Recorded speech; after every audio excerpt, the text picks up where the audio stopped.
నమస్కారం అండి. అంతర్యామిలో ఈరోజు అంశం ఏకాగ్రత. మనకు అందించిన వారు శ్రీ కృష్ణ ప్రియ గారు. వినిపిస్తున్నది మీ విజయభాస్కర్. మనసును వానరంతో ఊరికే పోల్చలేదు పెద్దలు. కోతి కొమ్మల మీద ఎగిరినట్టు మనసు కోరికలతో అటూ ఇటూ తిరుగుతూ ఉంటుంది. అయితే మెడలో గొలుసు వేసి కోతిని ఎక్కడో చోట కట్టేసి ఉంచవచ్చు, కానీ మనసు పరిస్థితి అట్లా కాదు. దాన్ని కట్టేయడానికి తాళ్ళు ఉంటాయా అంటే దైవ ప్రార్థన, భజన, జపం, ధ్యానం ఇలాంటి మార్గాలను ముందు తరాల వాళ్ళు చూపారు. ధ్యానం చేయడం, మనసును ఒక విషయం మీద కేంద్రీకరించడం సాధన ద్వారా మాత్రమే వస్తుంది. మనం ఏ పని చేస్తుంటే ఆ పని మీద పూర్తిగా దృష్టి పెట్టినప్పుడే ఫలితం ఉంటుంది.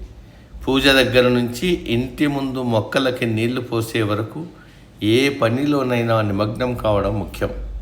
పుస్తకం చదువుతున్నప్పుడు మనసు ఆ కథలోనే లీనమవ్వాలి.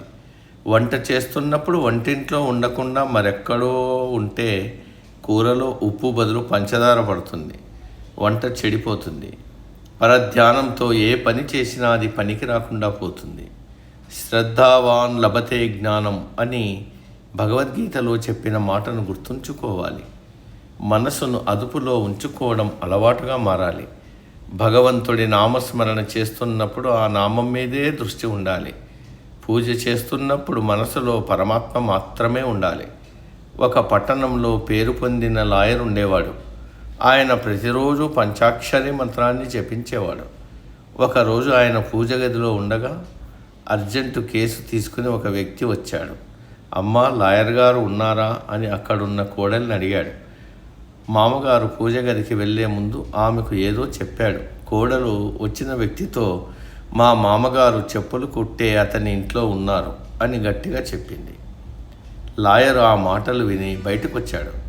ఏంటమ్మా, ఏమిటా మాటలు? నేను పంచాక్షరి జపిస్తుంటే ఇంకెక్కడో ఉన్నానని చెబుతావేంటి? నీకేమైనా మతిపోయిందా అని గట్టిగా అడిగాడు. ఆమె శాంతంగా, మామగారు, మీరు ఎన్నిసార్లు పంచాక్షరిని జపిస్తూ అమ్మా అతను నా చెప్పులు కుట్టి తెచ్చాడా అని అడగలేదు. ఒకసారైతే చెప్పులు కుట్టడానికి ఇచ్చి వారం రోజులైంది, ఇంకా తీసుకురాలేదు. రాని వాడి వీపు పగలగొడతానన్నారు. మీరు నిజంగా పంచాక్షరిని జపిస్తున్నారా? మీ చెప్పులను తలచుకుంటూ ఉన్నారా చెప్పండి అనింది. తాను చేసిన తప్పును అతను తెలుసుకున్నాడు.